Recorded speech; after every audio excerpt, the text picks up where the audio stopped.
成功，你现在还会播 CAD 吗？还播 CAD 不？设计院都没了，好多以前大学同学、设计院同行、公司都没了，家都没了，基地都没了，还 CAD 呢？只有 CAO 了。我怎么看运动员 LGBT 问题？我觉得你这个问题问的有点不太具体的，不知道什么意思。你是说变性了之后，比方说男人变性了之后，能不能参加女性赛事吗？我觉得不行。这个其实有很多的细分，比方说，我觉得同性恋那是他们的自由。如果说他是一个 trans， 就是说他身体是男性，但心理是女性，他想要变性也是他的自由。但我不认可，他心里认为自己是女性，他就可以进女厕所。我说不行。或者说他做了变性手术，他就去可以参加女性的那个体育赛事，我觉得也不行。因为就算他切了，他还是从生理上、体力上、从基因上是跟别人不在一个起跑线上的，我觉得这个是不公平的。公平，公平，还是他妈的公平！你对你自己做什么，那都是你的选择，你的自由。你成年之后，你想怎么对待自己，在法律允许的范围内，就你要变性，还是你要穿着裙子，还是怎么样，你要跟你的同性结婚，那都是你的自由。但是我觉得就是说，你不能破坏公平原则，你不能参加赛事。变性了不能去女厕吗？我不知道，还好我们这儿没有这个问题，哈哈哈。如果说变性了的话，我希望他们能够可以设立一个第三性别的那个卫生间，就是让他进去的时候他就单独使用，就像母婴卫生间一样，他不和其他人混用，就不分性别的一个单间。变性了去参选总统，我觉得无所谓啊，因为就是说不管他是男性、女性、同性恋、异性恋还是变性人，他对于总统这个事情来说那都不影响，不管他是黑人、白人、黄人、男人、女人、变性人，我觉得参加总统都不影响。但是他如果是去参加体育赛事就会影响，我觉得，因为男性的身体在从基础上就是要比女性肌肉更多、强度更大嘛。女厕所排队问题，女人上厕所的时间会比男人长啊，从生理上决定了，它就是要长一些。男的不就从流程上来说，女性要长一点。金星有点像叫大婆，你知道吗？所谓的大婆教，他虽然是个男的，但心里是个女性。但是呢，他变性之后，他的立场其实还是在男性那边，就是那种感觉，并没有就是说从立场上或者说心理认同上变成女性那种。他不是之前上节目说一个很可怕的事情，他去打出租，然后那个出租车司机是个男的，然后夜里呢，那个男的载着他就在晚上，然后靠边停下了，然后他说你能不能帮我？金星就觉得他很可怜，就帮他了，就帮他就葫芦娃了。我打个车回家，车路上也没什么人了。当时开车的时候，我就看了这个司机一眼，他是个非常巨肥胖的一个先生。到了我家停下来的时候，还没停下来的时候，他就把车靠在边上。我就问他，我说你为什么呀？他说的我能求你一件事情吗？我想你拉我回家，我付你车钱，你求我什么事情？我说什么事情啊？他说我觉得你是一个好人。他说你能帮我点忙吗？我说我能帮你什么忙啊？他说你能帮我自慰一下吗？手淫一下。我当时愣了，我说什么？他说求求你了。我当时看了他一眼，我就想这种本能的反应，我当时怎么可能我会帮他手淫？我觉得但后来说求求你了。他说我好久都没有了。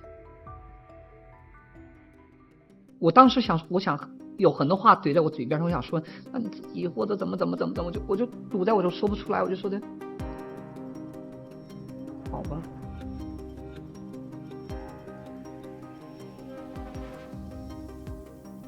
然后当我说完好吧，他就很兴奋以后他就把车停好，把那个管子紧吸2口那个药放在边上，然后他就开始准备，他就把衣服解开呀，脱他的裤。到他那个过程当中，他要停下来喘口气。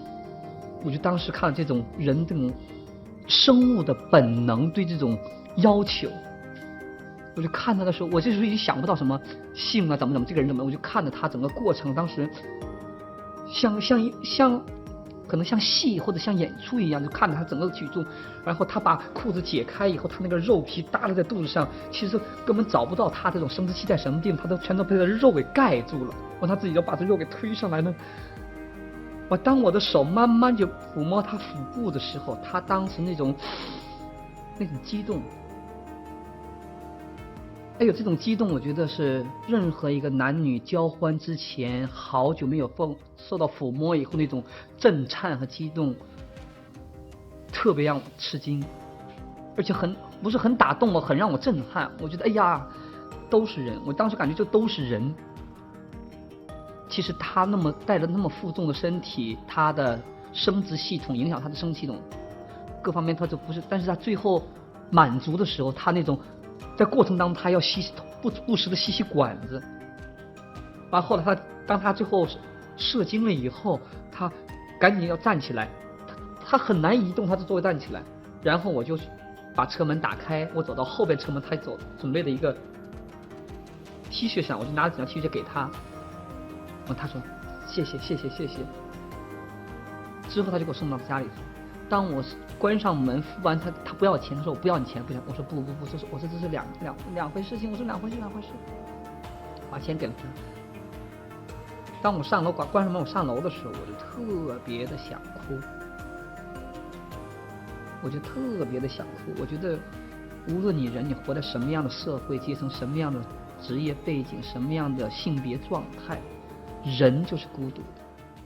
然后他节目上讲这个事情的时候，他就说他觉得这男的很可怜，然后觉得帮了他是做了一件好事儿，自己有一种那种自我感动，还觉得对方真的好可怜啊，然后帮了他就做了善事儿。但我觉得这个就是完全没有意识到这是对方的一种犯罪行为啊。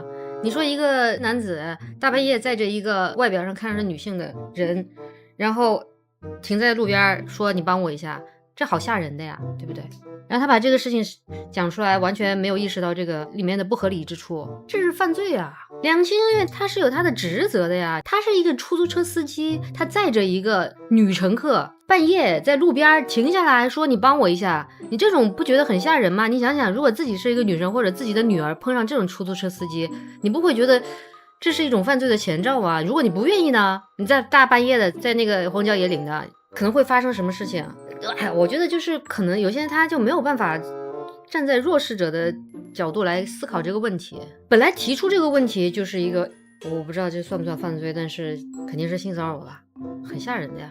还有就是说权力上的不对等，并不是说有没有强迫，肉体上的强迫，就是说啊我要抓住他，我要把他反绑起来，我要勒他的脖子，这种叫肉体上的强迫。还有一种是权力不对等的强迫，就是说你利用别人的一些弱势，比方说他是医生，你得了病，然后他对你提出一些非分的要求，虽然他没有进行肉体上的胁迫，但是你会觉得啊，如果我不答应他的要求，他是不会为我好好看病，他是不会敷衍我，会让我的这个病治不好。或者说他是你的老师，你的博士导师，你的硕士导师，他提出了非分的要求，如果不答应他，你就会担心他是不是会挂你的科，你是不是毕不了业，他是不是会不给你写推荐信。让他是一个司机，他半夜停在那里，你害怕他会对你做出一些可怕的事情来。当两方地位不对等的时候，强势的一方提出了一些非分的要求，那可以说就是一种胁迫。也不光是处在异性的角度，男的和男的之间也有，女的和女的之间也有。这学长个子不高，长得比女生还白还好看。和他混熟了之后，某天晚上蒙在被子底下，他就开始对我动手动脚，最后教会了我做手工活。后来长大了，一想起来就觉得十分羞耻。当他利用他的那个优势地位对你提出一些你可能并不想要接受的要求，但碍于情势，你可能就必须按他的想法做。